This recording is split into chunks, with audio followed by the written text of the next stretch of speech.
Herzlich willkommen zu meiner Videoserie zur Idee der Dreigliederung des sozialen Organismus. Das, was ich hier vorhabe, ist durchaus ein Experiment. Ich möchte nämlich einen sehr anspruchsvollen Gedankeninhalt über das Medium des Videos vermitteln. Das ist eigentlich ein Widerspruch in sich, denn über ein Video kann man sich informieren, aber eigentlich regt dieses Medium zur Passivität an. Mein Anliegen ist allerdings zur Gedankenaktivität des Zuhörers anzuregen. Und das ist wichtig, denn die Idee der Dreigliederung des sozialen Organismus, das wird sich zeigen, lässt sich nur realisieren, wenn immer mehr Menschen bereit sind, in eine innere gedankliche Aktivität einzutreten. Dadurch erst entsteht Autonomie. Und ich möchte in dieser Serie auch zeigen, dass durch die Einseitigkeit des modernen naturwissenschaftlichen Denkens, welches eben eine Möglichkeit darstellt, die Welt zu betrachten, dass durch die Einseitigkeit dieses Denkens sehr viele Probleme der Gegenwart hervorgerufen werden. Und es geht jetzt nicht darum, dieses Denken, was durchaus seine Berechtigung hat, abzuschaffen, sondern es geht darum zu zeigen, dass neben diesem Denken noch andere Formen des Denkens Berechtigung haben, dass diese aber erst entdeckt werden müssen. Und es wird sich zeigen, je mehr Menschen es gelingt, in innerer Freiheit über diese anderen Formen des Denkens zu verfügen, desto mehr wird sich der soziale Organismus in drei unabhängige Glieder differenzieren. Darum geht es. Bei diesen Vorträgen werde ich ein Hilfsmittel einsetzen. Ich werde hier immer wieder Grafiken einblenden, die die Aufgabe haben, die Gedanken zu verdeutlichen. Und diese Grafiken sollen einfach nur eine Orientierung geben. Sie stellen eine Art Landkarte dar. Niemand würde die Landkarte selbst für die Wirklichkeit halten. Aber wenn er die Landkarte lesen kann, dann kann er die Orte aufsuchen, die auf der Landkarte bezeichnet sind. Und darum geht es.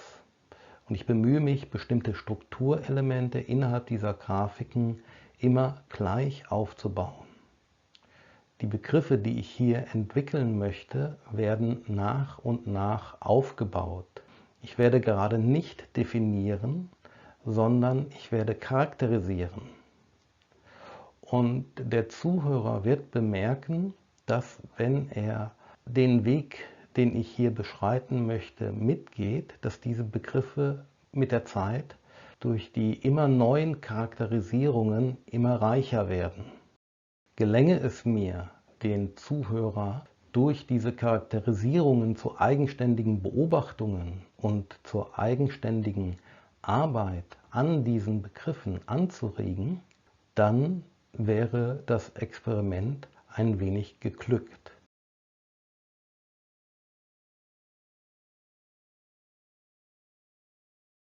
Diese Idee ist ja zum ersten Mal im Ersten Weltkrieg, und zwar im Jahre 1917, von Rudolf Steiner entwickelt worden. Sie hat dann verschiedene Metamorphosen durchlaufen. 1919 war ein Jahr, wo Rudolf Steiner sich mit dieser Idee an eine breite Öffentlichkeit gewandt hat. Und 1922 hat er diese Gedanken noch einmal in einem Kurs für Studenten der Nationalökonomie zusammengefasst, der heute eben nationalökonomischer Kurs genannt wird. Eigentlich müsste man diesen Kurs weltwirtschaftlichen Kurs nennen, aber man sprach eben damals in den Wirtschaftswissenschaften in Deutschland von der Nationalökonomie. Deswegen heißt er heute nationalökonomischer Kurs. Ich möchte hier eine Einführung in diese Idee geben.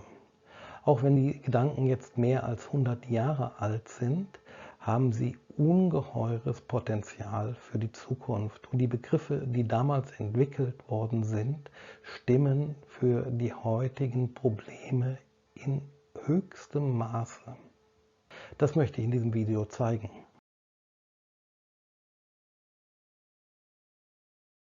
Und dafür möchte ich erstmal ausgehen von 3 grundlegenden Begriffen. Wenn man diese Begriffe versteht, kommt man unmittelbar in die 3 Bereiche des sozialen Organismus hinein.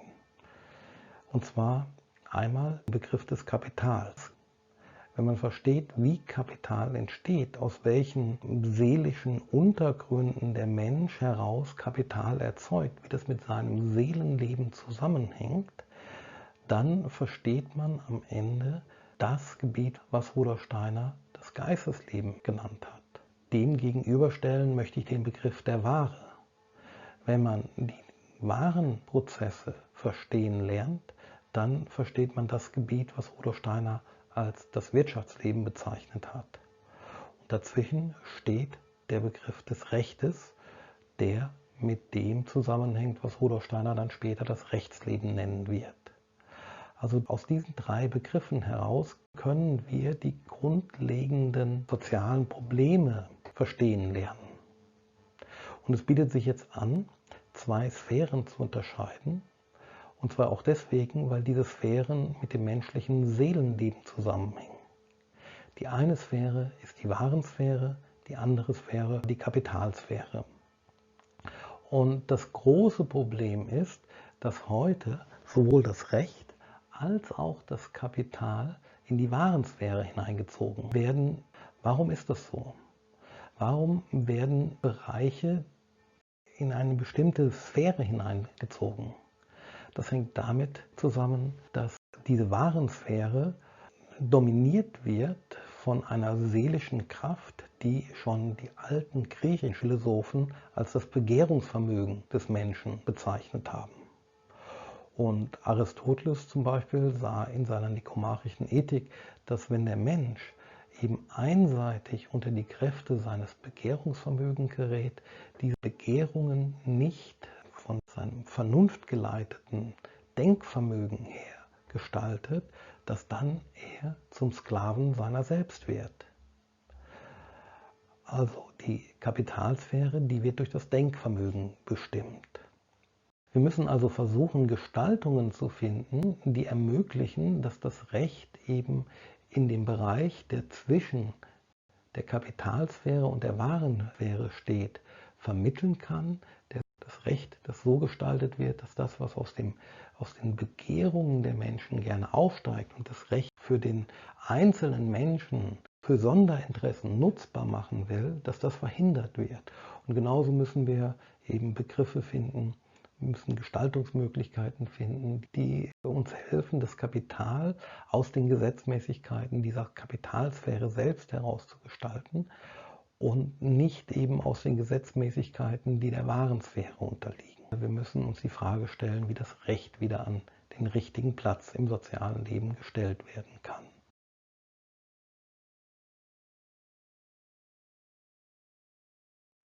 Und auch hierfür möchte ich zunächst sehr stark von dem seelischen Leben des Menschen ausgehen. Denn die ganze soziale Frage hängt mit dem seelischen Leben des Menschen zusammen. Das ist heute ungewohnt.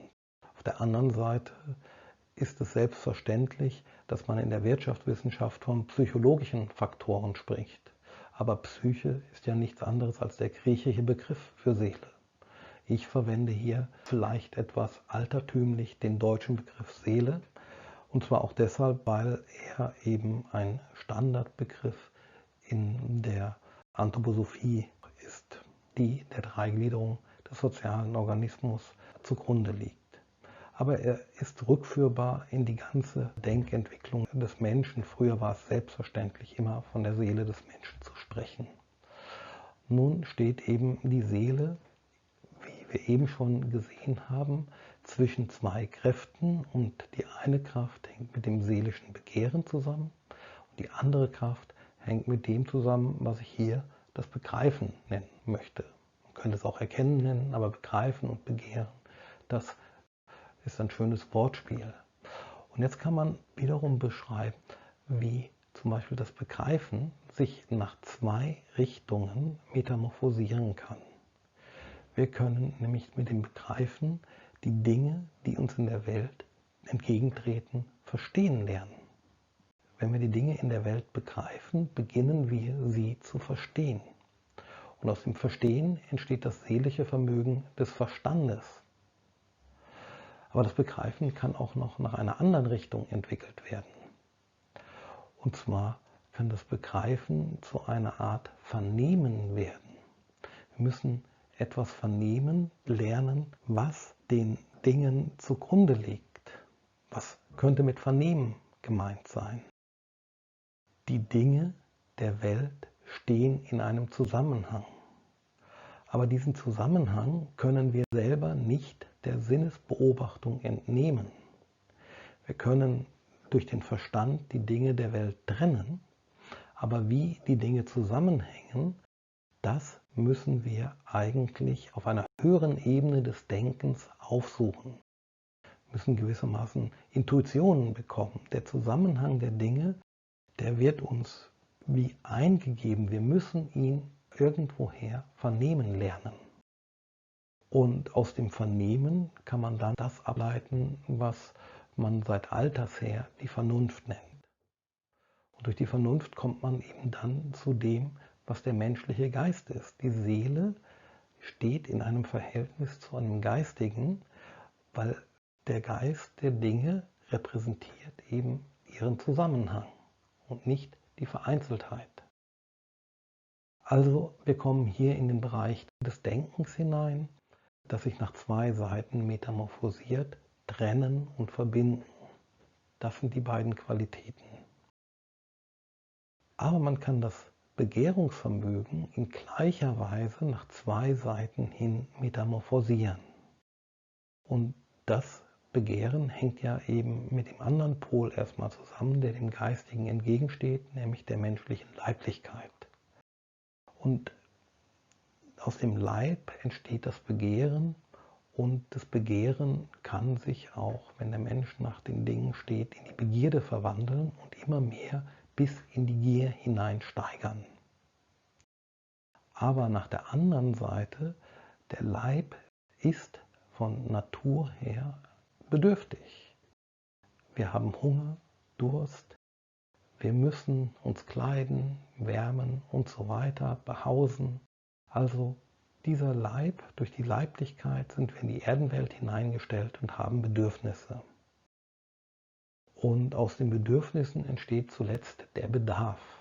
Und genau darauf richtet sich eben die Wirtschaftswissenschaft.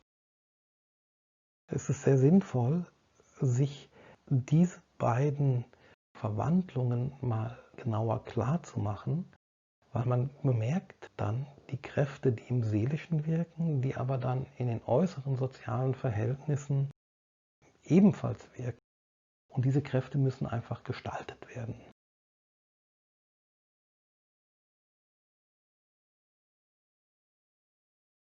Bevor ich nun in einem zweiten Video die menschenkundlichen Zusammenhänge weiter vertiefe, die mit der Idee der Dreigliederung des sozialen Organismus zusammenhängen, möchte ich die Zuhörer bitten, sich ein wenig eigenständig Gedanken über das bisher Ausgeführte zu machen.